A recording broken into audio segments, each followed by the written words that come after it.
بسم اللہ الرحمن الرحیم صلی اللہ تعالیٰ علیہ وآلہ وسلم۔ شیخ اسماعیل ابو صبا مرحوم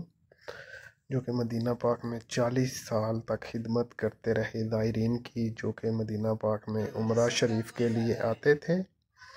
ان کو چائے، کافی اور کھجوروں کا اس طرح کا نذرانہ پیش کرتے تھے، ان کی خدمت کرتے تھے۔ اور کچھ دن پہلے ان کا انتقال ہو گیا تھا، اللہ کریم ان کے درجات بلند فرمائے، ان کی قبر کو آپ صلی اللہ تعالیٰ علیہ وآلہ وسلم جی کی زیارت سے منور فرمائیں، قبر میں آپ صلی اللہ تعالیٰ علیہ وآلہ وسلم جی کی شفاعت عطا فرمائیں، آمین۔ اچھی اولاد جو ہے وہ اپنے والدین کی عزت کا سبب بنتی ہے۔ یہ آپ دیکھ سکتے ہیں کہ شیخ اسماعیل ابو صبا مرحوم کی وفات کے بعد ان کی اولاد جو ہے وہ ان کے نقش قدم پر چلتے ہوئے اپنے والد کی یہ نیکی جو تھی اس کو جاری رکھتے ہوئے انہوں نے دوبارہ مدینہ پاک میں یہ سٹال لگا لیا ہے۔ یہ خدمت، لوگوں کی خدمت کا جذبہ ان کے اندر بھی موجود ہے، اور انہوں نے اپنے والد کی اس اچھی روایت کو جاری رکھتے ہوئے مدینہ پاک میں لوگوں کو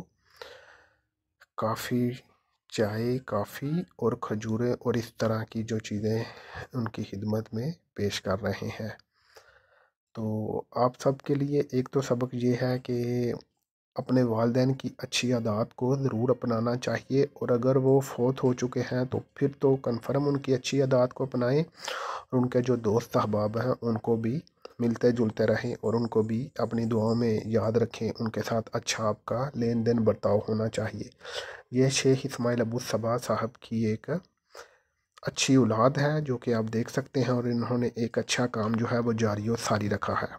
تو اچھی بات پھیلانا بھی صدقہ جاریہ ہے، اور اچھا کام کرنا تو اس کے تو کیا ہی کہنے ہیں اور اس کی کیا ہی بات ہے۔ تو مدینہ پاک میں یہ زائرین کے لیے مدینہ پاک میں آنے والے لوگوں کی یہ خدمت کر رہے ہیں، تو ان کی تو اور زیادہ ماشاءاللہ فضیلت ہے، کیونکہ آپ بہتر جانتے ہیں کہ مدینہ پاک کی فضیلت بہت زیادہ ہے، اور اچھے کام کی فضیلت بھی بہت زیادہ ہے، لیکن کچھ خاص لمحات میں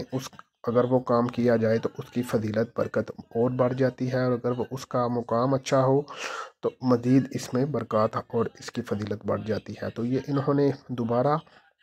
اپنے والد کا اچھا کام جو ہے اس کو لے کر انہوں نے یہ دوبارہ کام شروع کر دیا ہے، تو ہم ان کے لیے بھی دعا کرتے ہیں کہ اللہ کریم ان کا یہ عمل اپنی بارگاہ میں قبول فرمائے، اور اللہ کریم ان کے اخلاص میں برکات عطا فرمائے، اور اللہ کریم ہمیں بھی اپنے والدین کے اچھے کام